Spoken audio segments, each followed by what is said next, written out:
All right, let's jump right in. We're talking about early 2026.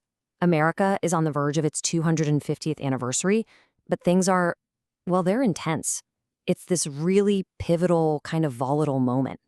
And today, we're going to break down the huge forces that were all colliding at once to define that time.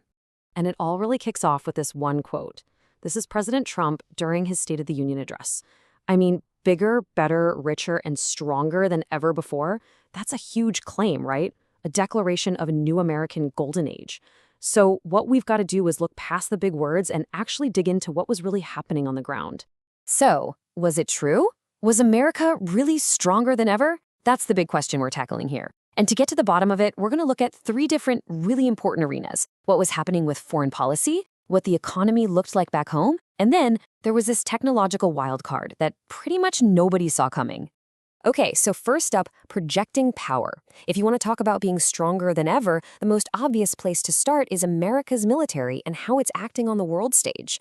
And let me tell you, in early 2026, it was not holding back. It was honestly a stunning display of focus. The U.S. pulled off not one, but two major geopolitical moves at the exact same time. One in South America, and another one pointed straight at the Middle East. This just completely upended the game for its adversaries. Just look at the speed of this thing in Venezuela. It was called Operation Absolute Resolve. From the first explosions to having President Maduro on a U.S. aircraft, we're talking a little over an hour. U.S. Special Forces went in, captured the sitting president of another country, and got out. This was a huge deal, totally unprecedented. But here's the crazy part. That raid in Caracas, that was only half of it. While all that was happening, literally at the same time, the U.S. was orchestrating an even bigger show of force, and this one was halfway across the globe, with its sights set squarely on Iran. And this wasn't just, moving a few ships around. No way. This was the largest American military buildup we'd seen in the Middle East in over 2 decades. It was a massive statement, a serious escalation of tensions in the region, for sure. And look at the hardware they brought to the table. We're talking count 'em, two full aircraft carrier strike groups. You've got the USS Abraham Lincoln and then the USS Gerald R. Ford, the biggest carrier in the world. Plus, they moved in the best of the best stealth fighters, F-22s and F-35s, putting them right there, ready to go. The message couldn't have been any clearer. So that's the picture abroad. Clear, decisive, overwhelming force. But what about back home? Let's pivot to the economy, because while the foreign policy moves were crystal clear, the situation here in the States was, well, a lot messier. Okay, so the official story from the White House was all good news. They were talking about a roaring economy, a winning economy. And to be fair, the Dow had just crossed 50,000 for the first time ever, which is a huge milestone. They were also pointing to all these new private sector jobs being created. But, and this is a big but, the public wasn't really buying it. You look at the polls, like this AP poll from February, and you see that only 39% of people actually approved of how the economy was being handled. So you have this huge gap, right? Wall Street is cheering, but it feels like for a lot of regular people, that success wasn't translating. There was this real anxiety. And adding to that anxiety was this really unpredictable situation with trade. The administration used this old law from the 70s to put a new 10% tariff on basically everything from everywhere. And then, boom, they jacked it up to 15%.